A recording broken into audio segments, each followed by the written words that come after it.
Miss Monts TV. Here we are again for another experiment. If you're new to my channel, please hit the subscribe button and you can watch our other videos. Today, I'm gonna show you different magnetic field patterns.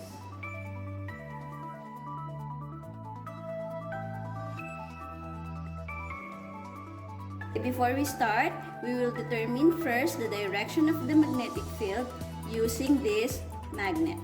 So for North Pole, if you will see, the direction of the magnetic field is outward.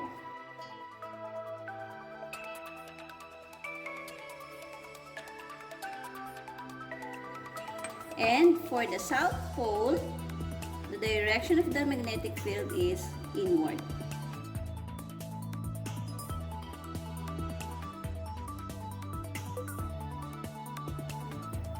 For this one, we will see the south-south pattern.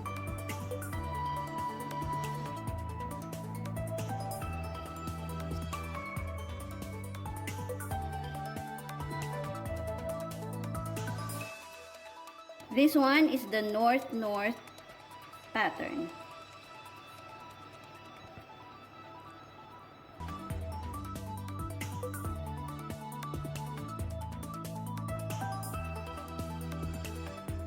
This one is the North and South Pole.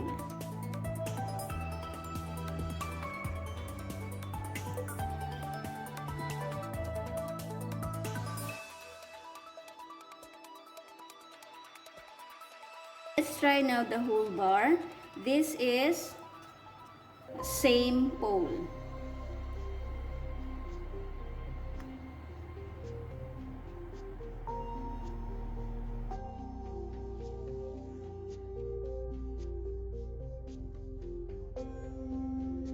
This time, the bars are with the opposite pole.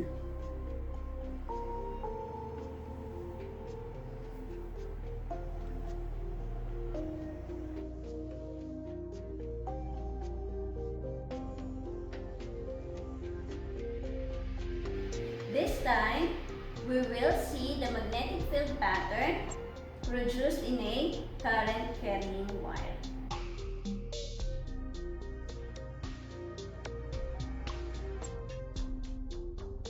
Now let's check the pattern in a single coil. Okay, you see the pattern?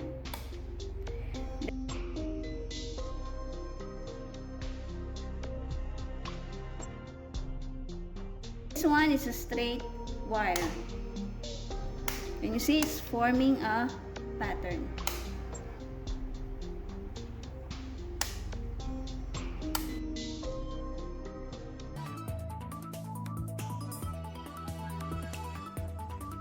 And for the multiple coil,